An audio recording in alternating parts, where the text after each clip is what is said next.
2 teenage sons. Our thanks to him for speaking at our annual meeting today. Chief Zuidema, it's all yours. Thank you, Donna. I appreciate the introduction. And the most important part of what you said explains the gray hair here, which is the 2 teenage sons I have. So for those of you who have teenagers at home, you will probably appreciate that comment. But thank you all for having me. Certainly an honor to speak in front of a group like this and have an opportunity to tell you about the great work that the men and women of the Lynchburg Police Department do here in our community on a regular basis. I appreciate Carla, the invite. Thank you. Anytime I get an invite from a young lady like yourself to speak to such a group, I certainly appreciate it. And Carla basically asked me to kind of talk through, what we have seen and done in response to some of the kind of craziness over the last year. This has been a year unlike no other. I don't need to tell all of you that. It's been specifically challenging for law enforcement for a variety of reasons that I'll get into here in a little bit. And then the second part of that, she'd asked me to kind of talk a little bit about community policing and what we do here in our community and how that is carried out and what that looks like. So that's kind of what I'll walk through here. And please, as you're submitting questions, no question is a foolish one. Even if it's something completely unrelated to anything I'm talking about today, I'd be more than happy to answer it if I can, or get you the information later if I don't have it readily available. So, 2020 was just a challenging year, and I call it kind of the perfect storm for law enforcement. We had obviously a pandemic that started out early in the calendar year. That was very challenging for us to continue to try and deliver police services safely and effectively, not just for our community, but for our officers too. Obviously, everything that we were being told to do by the CDC and government in terms of trying to keep our distance from folks doesn't always allow police officers to do their jobs, right? We sometimes don't have an opportunity to just say, we'd love to help you, but we have to do it from, 6 feet away. So that made things very challenging. So as we were starting to adapt to that and trying to put new protocols and policies and procedures in place, then obviously the very tragic death and murder of George Floyd took place in Minneapolis in the end of May. Again, a very difficult situation, absolutely, for that community. But as we quickly saw, that spread across the country and impacted all of us, really. No matter where you lived in America, I think you were impacted by that event and what's taken place since then. So from that, then we absolutely had obviously a call for police reform. And honestly, if I'm being very transparent, probably an overdue call for a lot of the areas that we saw folks speaking out on. So, from that, we had obviously a decision to make as a police department. We could either basically bury our heads in the sand and just hope things went away and calm down, or we could kind of tackle it head on and try and meet our community where they are at and understand what their concerns are here locally. So that's kind of what we did. We decided we would start to try and continue the engagement we've been doing for years, but do it in a little bit different fashion. And one of the things we did fairly early on is we developed a group of listening sessions in our community. We went out and held 6 different listening sessions in our community. When I say listening sessions, they were truly that. If any of you attended those, and I think a few of you were there, you didn't hear the police say anything. There were a whole bunch of us there, and we just kind of kept our mouths closed and our ears open. And I was told a long time ago, the good Lord gave us 2 ears and 1 mouth for a reason. We need to do more listening and less talking sometimes. And so that's what we did. And very bluntly, we heard some very difficult things. We heard some things that from people that were very hurt. We heard things from people that had a lot of concerns with how we police the community. And I think overall that we developed some common themes out of that. We certainly understood that no matter how good a job we are doing as a police department, there's always room for improvement. And so we held those in sessions with the intent of getting a better idea of what our actions in our community and how we carry out police work are viewed by the community, right? Because a lot of times we all have blind spots, right? We all think we are presenting or projecting in a certain way, and that may just be our vision of what we think it should look like as opposed to how those services are being received. So we got a lot of feedback, really good feedback from our community. As a result of that, we decided we would kind of sit down and put that information together in an action plan. That was something we presented to council end of last year, beginning of this year, to make sure that they understood that this wasn't just a one-time thing. The last thing I want to do as a police chief and as your police chief would say, okay, tell us what your problems are, and then, okay, shoot, we're done with that. You know, we don't need to worry about that anymore. We've passed that. This is an ongoing conversation, ongoing attempt to continue to collaborate with our community and make sure that we're serving them as we should. So from that, some of the kind of key topics or key issues that we heard about transparency, we heard about accountability, the need for stronger relationships in the neighborhood between the officers and the community we serve. I will tell you that's challenging right now for us, not because it's challenging to build relationships, but because it's challenging to retain police officers right now. It's even more challenging to recruit police officers. Give you a little perspective, around 2010, 2011, we used to average between 1,500 to 2,000 applications a year to be police officers here in Lynchburg. For perspective, we are 176 sworn officers. That's what we're allocated here in the city. And when you include our professional staff, we're around 215 staff members here at the police department. So we're receiving, again, about 1,500 to 2,000 applications for 176 positions, right? And this previous calendar year, 2020, we saw 342 applications. So you're looking at close to an 80% decline in applications. A lot of that is driven, quite honestly, by kind of the environment that you see around the country towards law enforcement, which is not always positive. But we still got to push ahead, right? And we've got to make sure we build those relationships, even if we're having a tough time recruiting folks. So that was one of the major issues, was just those relationships with our community. People want to see us not just when they call 911, right? They want to see us when they're sitting on the front porch, sipping on a glass of tea, or they're out in their front yard, cutting their bushes or mowing their grass, or, you know, going to the grocery store, whatever it may be. So we're being much more intentional about trying to have those interactions with our community in what we call non-enforcement settings, right? When we're not called because of a 911 issue or some emergency. We also heard discussion about community review boards, diversity within our department, training, how we handle traffic stops, and generally officers' actions and behaviors, right? I think one of the biggest things, one of my biggest takeaways amongst many, many from this last year is it is so much more about not what we do, but how we do it. And there was a study years ago that was done on law enforcement interactions with the public. And this study, it's a longer study, but one of the key takeaways from the study was that they interviewed folks that had been stopped by the police, and they broke them into two categories: ones that received tickets and ones that didn't receive tickets. This was in a traffic stop type of environment. And you would probably say, hey, if I'd ask who was more happy with the stop, your immediate reaction would probably be absolutely the people that didn't get the tickets, right? Because nobody likes getting a ticket. But what they actually found was, in those two groups, the folks that were most pleased with how that was how that interaction went was the individuals who actually received a ticket, but were treated professionally and treated like human beings, treated nicely.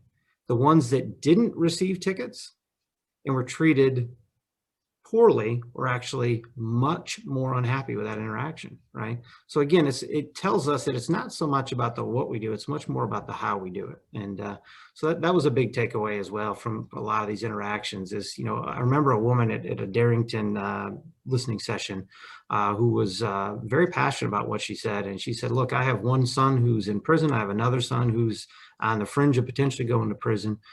We don't want you to be out of here, you know, because there was a lot of talk about defunding the police and, you know, abolishing the police and things like that. She said, we absolutely need you in the community. We want you in the community, but we want you interacting with our folks. I want you to sit down and talk to my sons and help them understand kind of the error of their ways instead of just coming into the community and arresting them when they're committing crimes. You know, I want you to build those relationships and mentor these young men and women in our community, you know. So a lot of passion we heard in these listening sessions, and it was really great to hear. It may have been difficult to hear some of the things we had to hear, but very, very important to hear those at the same time, because obviously our folks in the community know best what we need. And one of the other things we heard a lot about is, you know, the need for more diversity in our department to better reflect our community. Absolutely 100% agree with that. The challenges to recruit are difficult, and they go, quite honestly, across all races, across all socioeconomic statuses, across every gender, across you name it. And it is difficult, but we're committed to continuing to try and do that. So what we did once we heard these things, we decided, you know, we need to make sure We understand what the concerns are, how our actions are perceived. We need to do a better job of educating the public on what we do and why we do it.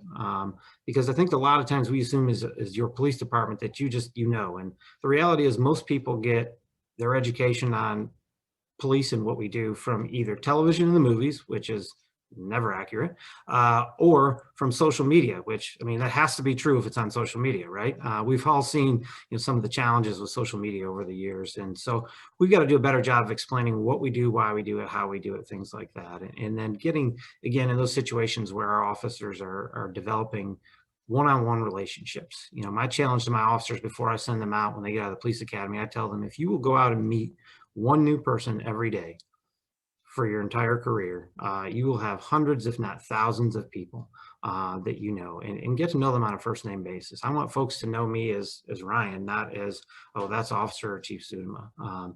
We need to be on a first name basis.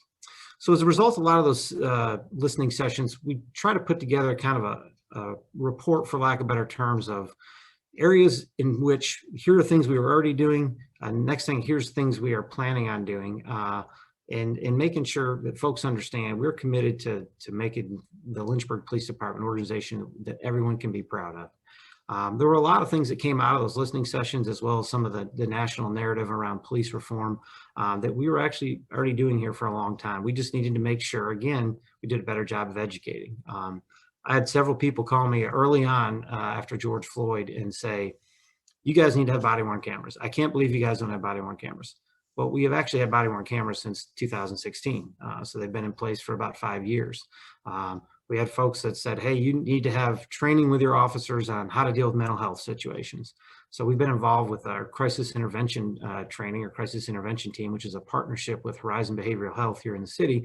And that's been in place since about 2014.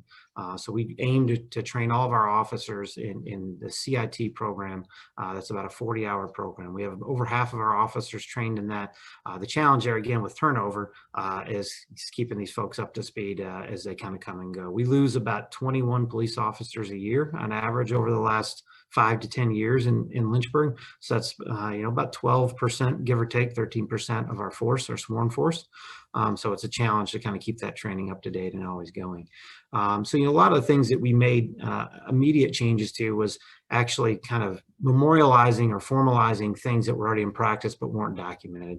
We have never authorized chokeholds. We have never authorized anything along those lines, but we made sure we put it into policy. It had been practice, it had just not been put in policy. We made sure that we had things like the duty to intervene and de-escalation and not shooting at moving vehicles. A lot of those things we'd already done. Some of them were already in policy. Some of them weren't clearly stated in policy. We wanted to make sure those were in policy. We obviously look at all the best practices across the community and across the country in terms of law enforcement. I'm proud to tell you that, we have been an internationally accredited law enforcement agency in Lynchburg since 1989. And, that requires us to meet about 400 different standards of best practices for the industry. That's something we take very seriously. And that's something as a community that we should all be proud of. Additionally, training for our officers is critical. Our officers get about 6 months of training in the academy when they start, and then when they get out, we give them about another month here before we put them in a patrol car, and then they get about another 3 months with a field training officer. So it's almost a year of training before they ever get out on the street, and then that training is ongoing. There's annual training, there's quarterly training, and then there's DCJS required training. DCJS is our Department of Criminal Justice Services. It's a state regulatory body that says what law enforcement agencies have to do to keep certified officers there. We also train our folks in, again, I think I already mentioned things like mental health. We teach them a fair and impartial policing to make sure our folks understand what implicit biases are. Implicit biases we all have, every one of you as well as myself on this call do, and that's based on how we were raised, and how we were socialized growing up. We just want to make sure our officers don't miss the fact that we all have those, and we certainly want to make sure they're not acting on those and making decisions on how they enforce the law. Other things that we did since last May, in addition to updating policies, we made sure that all of our officers had a duty to go and make sure they are intervening whenever they see something that's inappropriate from another officer, right? We can't stand by and do that and watch things like that happen. We want to make sure our officers are doing everything they can. I always tell our officers, I just met with a group of new officers who are getting ready to come out of the police academy here in the next few weeks. And I told them that, the badge that I wear and that they are going to wear very soon here has been worn for over 216 years in this community. And that's a legacy that they impact. And one poor decision they make can tarnish that badge for all of us, right? So we want to make sure that our officers are holding each other accountable. We have body-worn cameras. I mentioned to you a couple of things we changed there is we made sure that all of our units were wearing those, even in situations that we maybe previously hadn't had them on. And again, that's a big transparency piece. We've continued to work with our community policing advisory group. That group's been in place since about 2015. And that's a civilian group of men and women from kind of across a lot of different areas and in the community who sit down and help us review things like policy. They help us review things like uses of force, complaints against officers. And we've kind of tweaked that a little bit to, again, enhance our transparency in terms of what we're providing them. So what we do now with them is every use of force that takes place in this community, they review that with us. Every complaint that comes in from either a citizen or an officer on another officer, we review that with that group as well and help them provide us with feedback. We want to make sure that, again, we're providing an organization that serves the community in the way they want to be served. We've continued to meet with the community. I cannot tell you, I've met with hundreds and hundreds of people over the last year, both individually and in groups, to get their feedback on what they would like to see as their Lynchburg Police Department. One of the things that came out of an early listening session, I'll never forget, it was kind of an aha moment for me. And it was something so simple. A woman said, "Hey, why don't you guys have an online complaint form?" And I kind of looked around and said, "That's a really good question." So about a week after that, we put an online complaint form out there. So someone doesn't have to physically call down here or come down here if they don't want to or don't feel comfortable with that. They can do that. We've continued to update our training. We've always trained our officers in de-escalation through a variety of other training applications, but we actually held a standalone 8-hour de-escalation training for all of our officers. It was nothing but de-escalation and the importance of that for keeping everyone safe, right? We talk a lot and you hear a lot in the community about, well, we need to keep our officers safe. Well, we do, but guess who else we need to keep safe? Our community members when our officers are interacting with them. Our goal is every time we interact with someone that everybody goes home safe, our police officers, our community members, and everyone else. We gave our school resource officers some specific training on adolescent cognitive development because we know that the brain of a teenager is, and again, I told you earlier, I have 2 of them. The brain of a teenager sometimes is somewhat emotional and somewhat different than us as grown adults. And so we made sure our SROs, our school resource officers, had that training as well. And we've worked obviously through, if you've been following the General Assembly, there's a lot of different things in the General Assembly that have changed or are still about to change in terms of law enforcement and how we interact with the community. I'm happy to tell you that even prior to some of those legislative changes going into place, we'd actually put policies in place internally in the police department to address things that the legislation was later going to address even before those decisions had been made. One example of that is we put protocol in place months ago that told our officers they would no longer be able to search vehicles based solely on the odor of marijuana coming from them. That's one of the big things we heard from the community was, hey, you guys are searching cars all the time because you quote unquote magically smell marijuana, right? So what we told our officers is, hey, we're going to change policy. And if the only reason you have to search a car is because there's an odor of marijuana, we're not going to allow you to do that. You have to have something in addition to that to search a car. And then months after that, the General Assembly actually enacted that legislation that will go into effect here in just about a month and a half or so. We'll continue to follow best practices. We are engaged with a lot of professional organizations that are national organizations, the Police Executive Research Forum, or PERF, the International Association of Chiefs of Police. We look at those things to make sure that, we're providing services to our community that match and model what are understood to be best practices, right? Obviously, every community is a little bit different in what the needs are, desires are there, but there are certainly best practices. And then, lastly, the community engagement piece. We are trying to do everything we can, and I mentioned already, to understand how we interact with folks in non-enforcement settings. Again, we want those officers out there engaging folks when they're not on calls for service. So real important. Things we're working on going forward that are either in the works right now or will be shortly.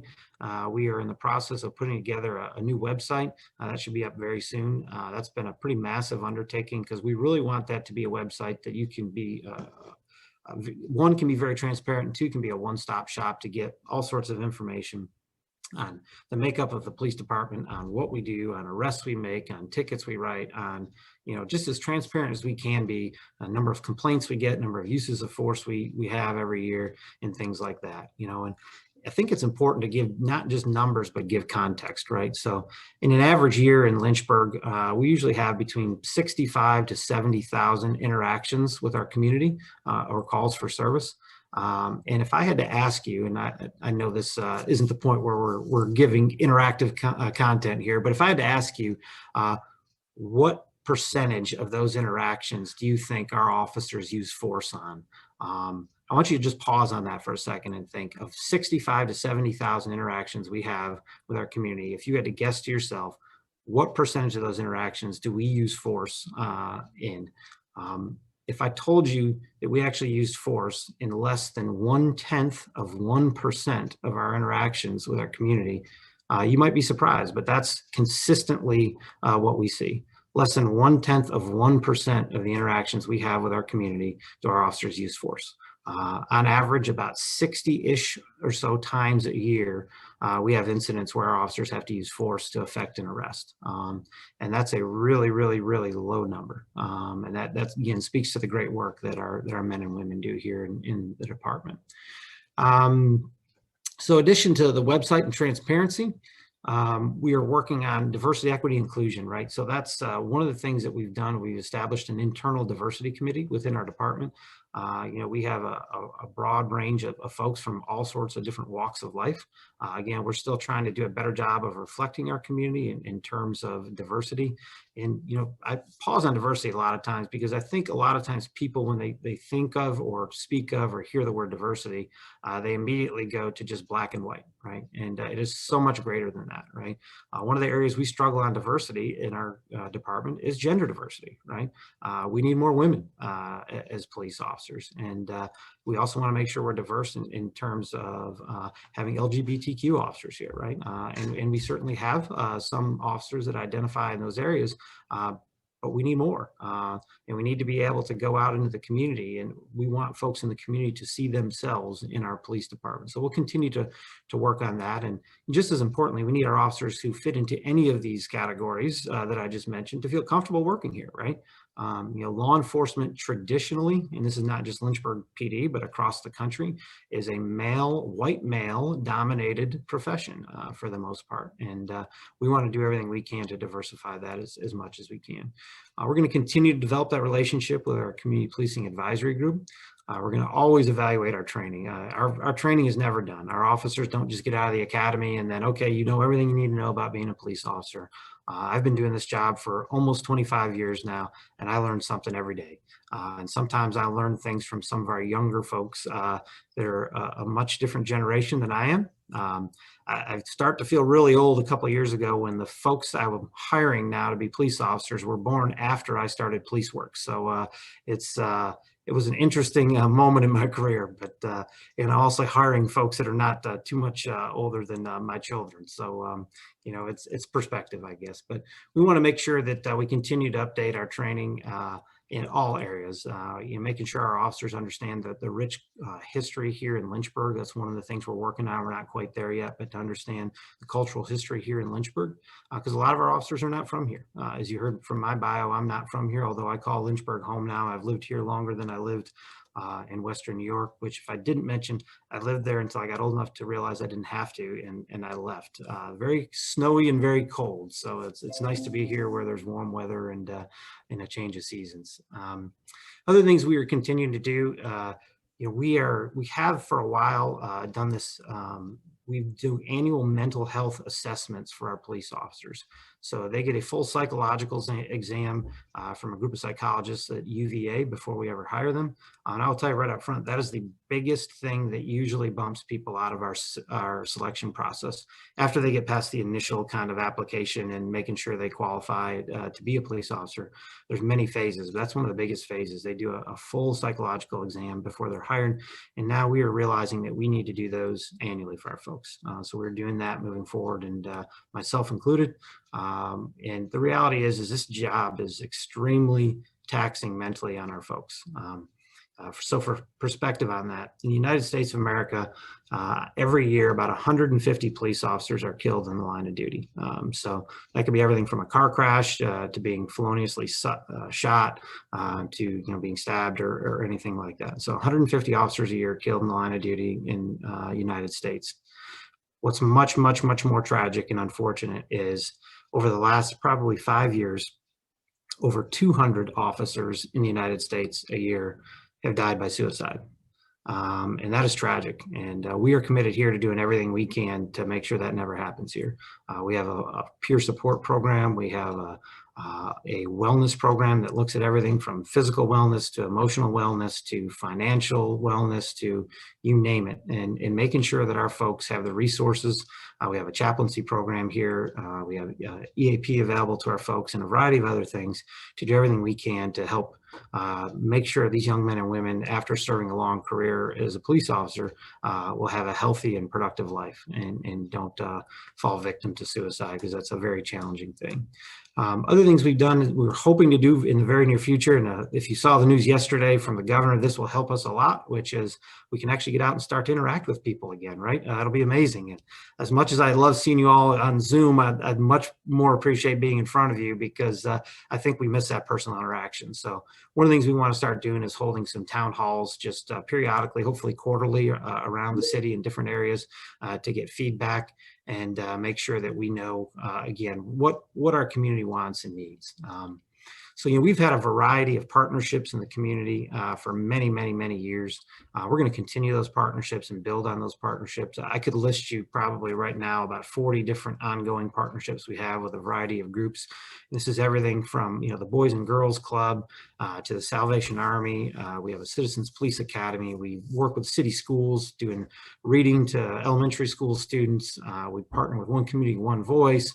We've had a Badges for Barbers program before, where police officers go in and work with young barbers and young men and women that come in there and teach them that. And I could, again, go on and on and on about the things we've done in the community and continue to do in the community. And it's just so very important that we engage in our community. And we have folks that serve on a variety of boards, nonprofit boards and community organizations. We have officers that coach basketball and baseball and teach young men and women, life skills in a variety of different settings.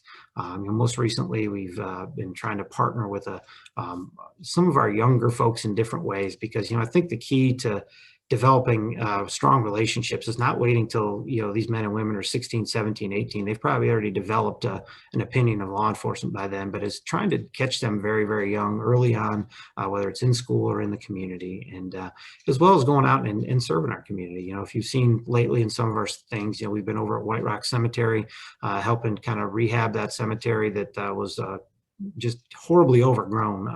The folks that were responsible for that were doing everything they could, but there's a small number of people to handle what is a huge cemetery over there. And so our folks have been over there doing things like that. And we'll continue to do those things.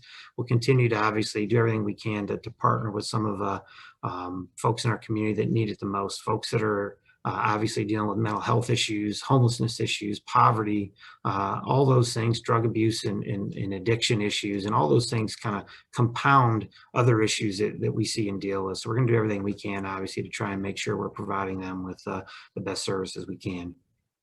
I'll kind of wrap up here. I could talk, for those of you that know me, I could talk to you for 2 or 3 hours about all the great work we do and things we do. But the partnerships are really the key to what we do in our community. Our kind of motto here is your partners, your protectors, right? So there's an engagement piece, there's an enforcement piece, but that partnering is critical to everything we do. We want to continue to educate you on everything we can in terms of the variety of areas of community policing that I've mentioned to you on this call. Community policing for us is a organizational philosophy. It's not an event. It's not an individual. It's not a unit within the department that does it. It's everybody in our department should be doing that. And one of the ways we do that, if you're interested, we're getting ready finally, now that COVID is breaking, to restart our Citizens Police Academy. Maybe some of you have been through that before. If you haven't, great opportunity. We'll be putting some information out in the near future. Hopefully that'll be starting sometime in August. We have a police foundation, which is a 501c3 organization that raises money and awareness for what we do here in the community. They are a great group of individuals who are businessmen, businesswomen, pastors, local activists, folks that are from a variety of areas that help us out and the men and women out of the department. One of the things they recently funded is a drone program for the police department that we're just about ready to kick off here soon. That will allow us to do great things like find missing children, find Alzheimer's patients that may have wandered off from a house or a home or anywhere, as well as keep all of our folks here safe in the community. My biggest challenge, anytime I get in front of a group, when they say, what can we do to help? You can recruit for me is what you can do. You can find anyone that you think is a young or even not so young. We don't have an age limit, just so you know. So Carla, I'll take your application before the event is over. We'll bring you on board as a recruit here. And we need young men and women of every walk of life to help us continue to partner and serve this community in a great way that we try and do that. So my challenge to you is if each one of you could provide just one person, and literally it's just as simple as telling us a name and giving us a contact number or email, we'll reach out to them and tell them about the LPD and what we do here.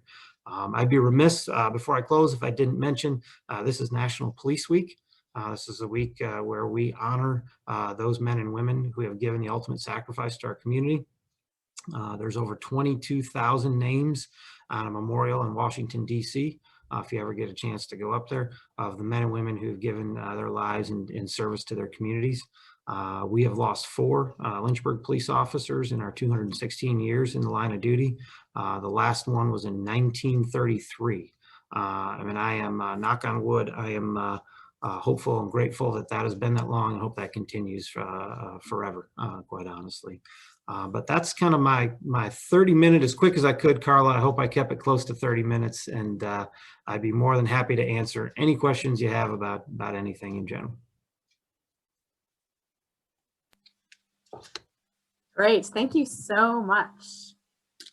That was really informative. And honestly, I just want to say that I really didn't know much at all about the Lynchburg Police Department, and I feel so enriched with all of that.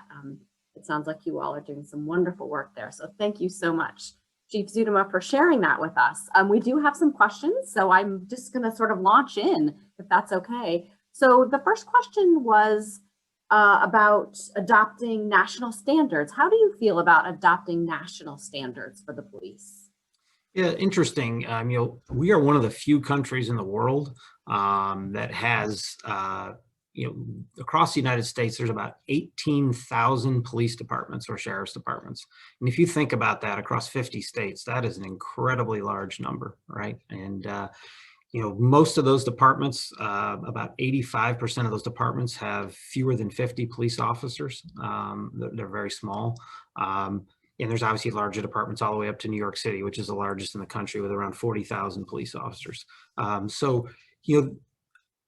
My thought is, I think there should be some national standards in terms of what law enforcement can and should do in the communities. And I think we're working towards that. And there's a lot of organizations, again, that produce standards. There's no mandate right now. It's a voluntary compliance, really, with a lot of those. But I do think that every community is a little bit different. The reality is what works in Lynchburg may not work in Roanoke or Charlottesville or Richmond or Norfolk, and vice versa, right? And I think to an extent, I think the community needs to, you all decide how we police, right? by saying this is acceptable or this is not acceptable, right? Obviously, the law dictates and drives some of that, in terms of the Constitution and the General Assembly Code and things like that. But, I think every community should be able to say what their police force looks like. I think at a national level, when you see that, I think there becomes a little bit of a disconnect. As your police chief, I live in your community, right? And I have my kids in this community. I shop in this community. I interact in this community. And hopefully you can get to know me. And I know a lot of you on this call already. But I think when you go to a national force and it's this big centralized, national police force, I think you lose some of that personal touch. I really do. So I think I'm not saying the way we have it is perfect right now. I do think there needs to be a greater standard. I'll tell you one of the interesting things that, that the General Assembly just put into place, and this may shock you, right? But one of the things they're putting into place is they're going to require psychological exams before police officers are hired. Now, we've been doing that for decades. In 1996, when I was going through the hiring process here, I went for a psychological exam, right? So we've been doing that here forever. Part of that, though, we do because, again, we're a nationally, internationally accredited law enforcement agency, and those are standards we have to meet. But there are organizations all over this Commonwealth right now, law enforcement organizations, that up until this recent code change don't do psychological backgrounds on their police officers, right? That's a little frightening, quite honestly. So I think some of those types of national standards would really help professionalize some organizations that maybe haven't completely professionalized themselves. Great, thank you. So the next question you alluded to a little bit, but maybe some more detail if you're able to share about the racial, gender, age makeup of the force. I'm assuming maybe we're talking about the sworn officers people want to know about. Yeah, so generally speaking, don't hold me exactly to these numbers. I can provide you with hard data if anyone wants it. But last time I checked, and these numbers fluctuate with hiring and people leaving, in terms of race, about 12 to 15% in that range. Black men and women, we have probably 2-ish% Hispanic, and then the rest would be predominantly Caucasian. In terms of gender, I think the last check I had, we were about 15 to 17%, somewhere in that range, female officers, and the balance obviously be male officers. So we got a long ways to go. We certainly, and I challenge folks all the time that, bring me police officers, but absolutely I need more women. I certainly need more officers of color, right? I certainly need more officers in the LGBTQ community, because again, it's a whole lot easier to recruit, for example, an LGBTQ individual who sees officers who are already police officers that are LGBTQ. So it's, we want to keep making sure we're doing everything we can to be attractive to all walks of life. And again, that helps us better serve our community because, I grew up as a white man in a pretty rural area in Western New York, outside of Buffalo. It was about 45 minutes outside of Buffalo. And we literally had more cows in the county I lived in than we had people. It was a big agricultural area. And so my experiences growing up do not match a young Black man who grew up in White Rock in Lynchburg, right? So we want to make sure that we're recognizing we need to more reflect the community we serve. You mentioned age. What's the sort of average age of your officers? Yeah, that one I'm not as up on, but I can tell you generally speaking, as far as a breakdown where they go across the spectrum, we are a young department. In our patrol function, our patrol houses roughly 100 to 110. Those are our uniformed officers of our 176. The average tenure of those officers is about 4 years on the job. That scares me, very honestly, right? Good young men and women, we give them the best training we can, but I can tell you my ability to do police work at 3 to 4 years versus my ability to do it at 10 or 12, very, very different, right? And I'm sure for those of you who've been in a profession for, extended period of time, done the same thing, we just become much more proficient at it, right? Age-wise, I would say probably the majority of our officers, at least in patrol, are in the 20 to 30 age range. And then when you look across some of our more specialized units, like our detectives and other areas like that, obviously a little more age, just because usually you have to have more experience to get into that assignment. But we are a young force. which is good when somebody's got to go out there and run and chase after somebody, because an older guy like me is not quite as fleet of foot as I used to be. But we also know that with age and experience comes wisdom and comes patience and comes a lot of other things. So. And one of the things you mentioned was interesting in terms of retention and keeping folks on the job. So someone had a question about when folks leave, do you find out their reasons for leaving? Are there some trends that you're seeing, and are you able to address those trends? Yeah, so good question. We do exit interviews with every officer that leaves here to ask them some very specific questions about, why are you leaving? What things are going on that, made you kind of think you needed to go. Interestingly enough, if you had asked me in the middle of last summer when things were very challenging here, right? We had 2 days of riots here in the streets that thankfully cooler heads prevailed, and then we saw peaceful protests after that. But if you'd asked me in the middle of the summer last year when things were very challenging, would we lose more officers in 2020? I would have told you absolutely 100% they're going to be running out the door, right? Because I've never seen anything like that in my almost 25 years here. But believe it or not, we saw, I think it was right at 20 officers leave last year, and our average for the last 5 to 10 years is 21. So we didn't see more leave, but the reasons that are leaving now is starting to concern me. I just got a resignation letter within this last few days from a young man, a Black officer who works for me, who's leaving. And I've had some conversation with him, as well as some of his other bosses have. And basically he said, Chief, I love this job. I love to work here. I love everything I've been able to do here. But my family's just begging me to get out of this profession, based on the climate in our country right now towards law enforcement, which is not horribly positive. And this young man, I tell folks that, it's hard enough being a police officer, but I'll tell you very bluntly, it is twice as hard in the last year, and probably long before that, being a Black police officer. I've had my Black officers, I've had them literally confronted in the streets and said, is your loyalty to your race or to your job? You're a sellout. I can't believe you would stay with them. And these are men and women who are out there trying to do their best, right? And these are men and women trying to bridge that gap and trying to help us build those relationships. And they're being called Uncle Toms in the middle of the street by folks, right? And it's I can't imagine, right? Obviously, I can't. I can certainly empathize with them. But I can't truly understand what that feels like. But I can only imagine how difficult that is for them. So, we've seen other officers, again, whose family members, regardless of race, have come and just said, hey, look, my family does not want me doing this anymore. My wife, my husband, my parents, whatever. So, what did we do to address it was the last part of your question. And, the reality is we've just got to continue to let our folks know that there are so many people in this community that absolutely support what we do, right? We hear a lot of times from a very small group that are very vocal sometimes about things that they're concerned about, and rightfully so. We need to hear those concerns, and we certainly need to address those concerns if there are issues there. But some of the challenge for us too is funding, right? And I'm grateful that our city council, during all of this, all 7 of them publicly stated they do not support defunding the police, because I think that is a recipe for disaster in a time like this when we're struggling already to recruit and retain folks. But we need to continue to make sure we compensate our officers at a fair level. We need to make sure that they are supported by our community, and do everything we can to make sure they go home safely at the end of the day and can provide for their families.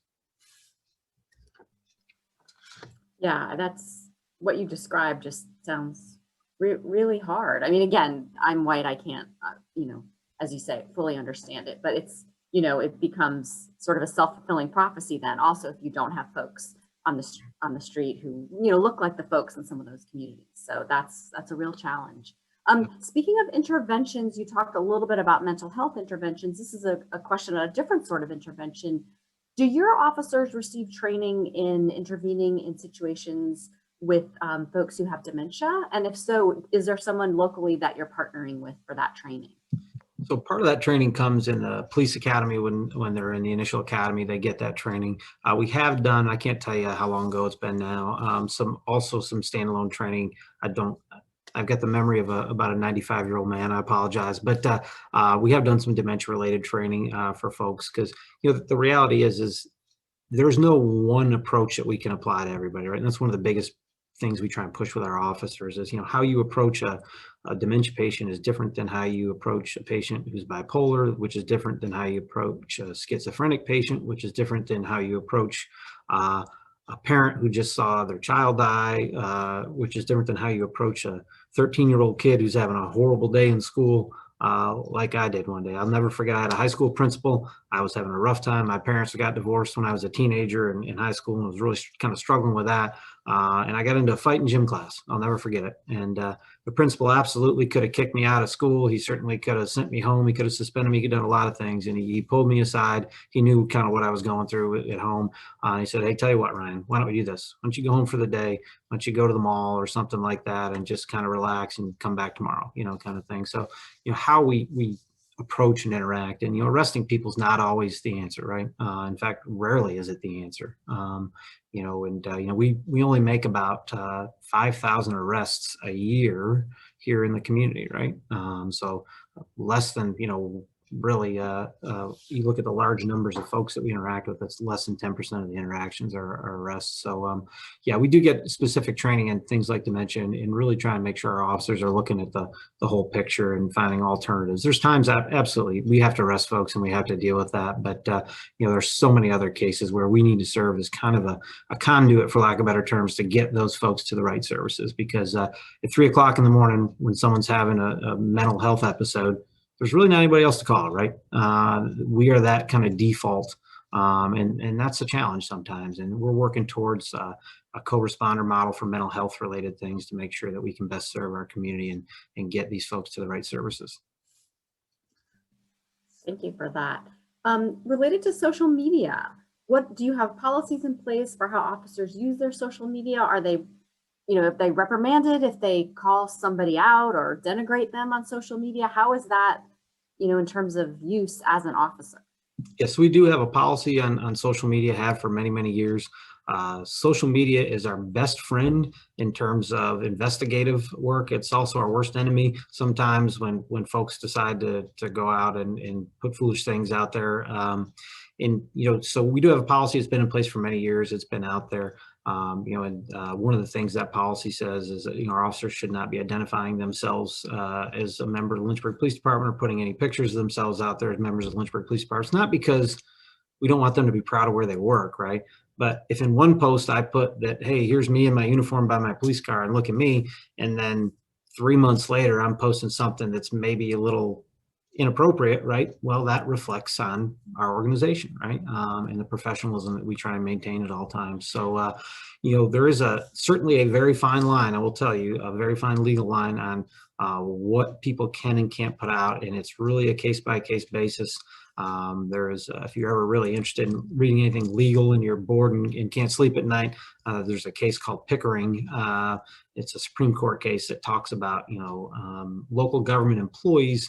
And quite bluntly, you sacrifice some of your First Amendment rights when you become a local government employee. It's just that simple, unless it's a matter of public interest or something like that. So, yeah, if there's an occasion where one of our folks is posting something on social media that is outside of the legal parameters, that's something we certainly address and try and make sure that they understand is one, not appropriate. It could be in violation of policy depending on what they say, and we really try and drive that home with our folks. But social media nowadays is I'm not on a whole lot of social media. I got to be honest with you, intentionally not on there because I think it is a horrible time suck. In many cases, it just sucks away things I could be doing other things with. It's also a great way to connect, and I realize that, and it certainly keeps people in touch and helps folks share a lot of information. But I just tip my toes in it barely. I don't run and jump in the deep end of it. So. Well, I'm the same way. I teach media and communication, and my students are always making fun of me that I'm the only communication studies professor who isn't on social media. So I recently dipped my toes in Instagram, but I'm with you.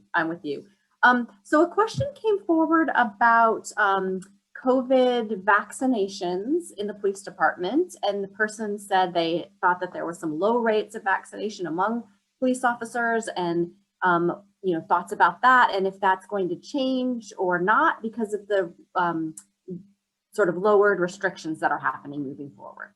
Right.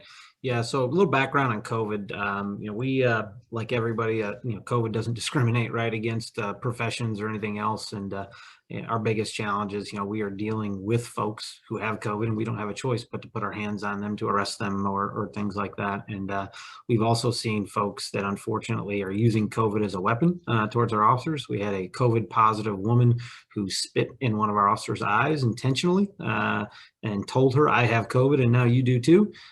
This was early on in COVID last year. And so very, very challenging. But as far as vaccination rates go for our officers, as well as our professional staff here who are interacting with our officers, when they come back into the department from the street, we're probably somewhere, and I don't have the recent numbers, and these numbers are based on ones that we know that got vaccinations through us, right? So if one of my employees went and had their doctor vaccinate them, there's no mandate by law or by city policy that they have to report it to us. But we're probably in the 30, I would guess 35% range of our folks that have been vaccinated.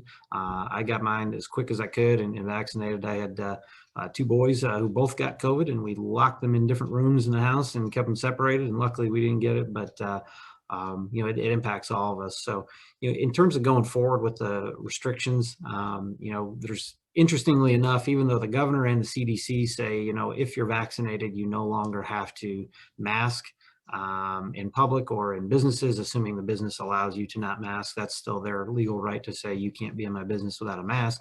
The Occupational Safety and Standards, OSHA, still requires in Virginia inside of employment places to follow the same rules. Now, those may change now that the governor's done that. So in our buildings, our folks will still have to mask regardless of whether they're vaccinated or not.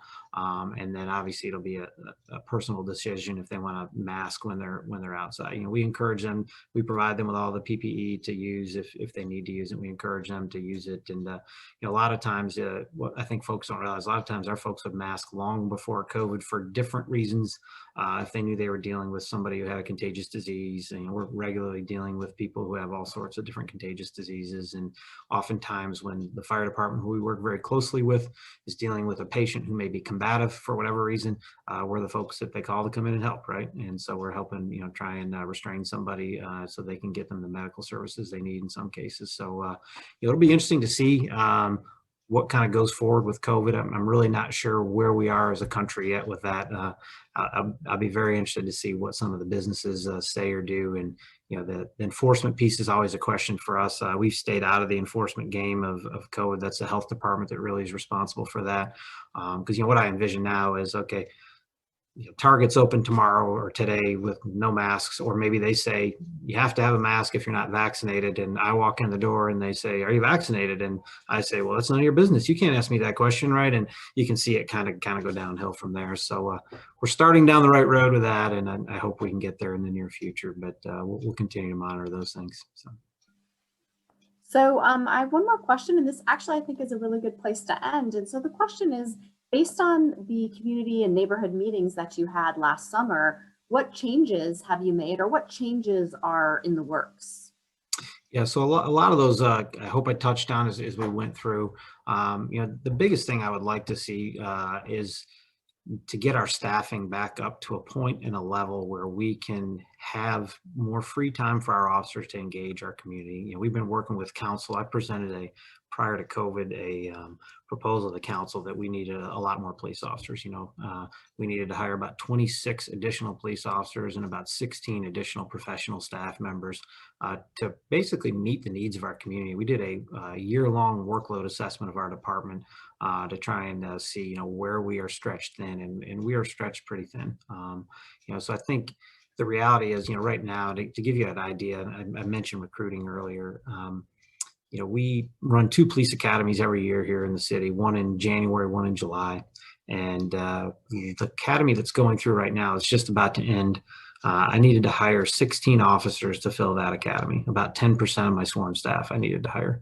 I was able to find 5 police officers that met our standards. Fast forward, we're in the process of recruiting right now for a July Academy. I need to hire 20 police officers for July Academy, and it looks right now like I'm going to be able to hire 4. That's significant. And those are hard vacancies, what we call hard vacancies, meaning there's a position and there's not physically a person in it. That doesn't account for what we call soft or operational vacancies, which can be everything from someone who's on light duty because they have an injury, or they may be pregnant, or they may have a medical issue that's going on, right? Officers that are on military leave. We have a lot of officers that are in the reserves or National Guard that are deployed away. We have other officers that may be on administrative leave for whatever reason. We usually run on average about 35 operational vacancies. That includes our hard vacancies and all those other things. So, you know, that's 20% of my workforce that's not available to do what they're hired to do on any given day. So my big push right now is to try and get our staffing up. That is very challenging. But, you know, I think to answer your question more specifically, I want my officers out there building one-on-one relationships in the community when they're not in an enforcement capacity and they're not on a 911 call. I want them stopping by your house and talking to you in your yard, your driveway, on your front porch. Maybe you're in the park and stopping by and seeing your kids and doing that. We've got to build those relationships. You know, I had a gentleman that would tell me a lot of times, you know, when we deal with challenging times like this, often our natural human instinct is to just go to our corners, right? Like, okay, here's me in my corner, here's you in your corner, and we're just going to put our fists up and come out fighting, right? And that's not where we need to be. We need, as an organization and as a community, we need to come together. We need to figure out what we can agree on first and start there and work backwards. Because if we start with our differences, we're never going to get anywhere. We've got to figure out what we can all agree on. Can we all agree that we want Lynchburg to be a safe place? Yes, absolutely, right? Can we all agree that we want our young men and women to grow up without the fear of violence in their community? Yes, absolutely, right? How do we start to accomplish those things, right? And then we get to and work through our differences as we do that, I think. So, you know, we're committed as your police department to can partner with you and protect you in every way we can. And, you know, I would just ask that if any of you have suggestions, thoughts, ideas, questions, or anything that I can ever help you with as your police chief, please don't hesitate to reach out to me. And certainly appreciate the honor of being able to speak to you all today. Thank you again so much. It's been so informative. We really, really appreciate you taking the time on a Saturday morning. And the League of Women Voters of Lynchburg has made a donation to the Lynchburg Police Foundation as a thank you to you. We really appreciate your time and energy and all that you're doing for the city. Everybody go into your reactions, give a nice round of applause for Chief Zuidema. Thank you so much. We really appreciate it. No, thank you. We really appreciate the donation. And we'll all be on the lookout for good young men or older men and women to send your way, right? I'm waiting on that application, Carla, okay? Carla, yeah, we'll get her. Thank you, Chief Zuidema. We appreciate it. Thank you. Well, you have a great day.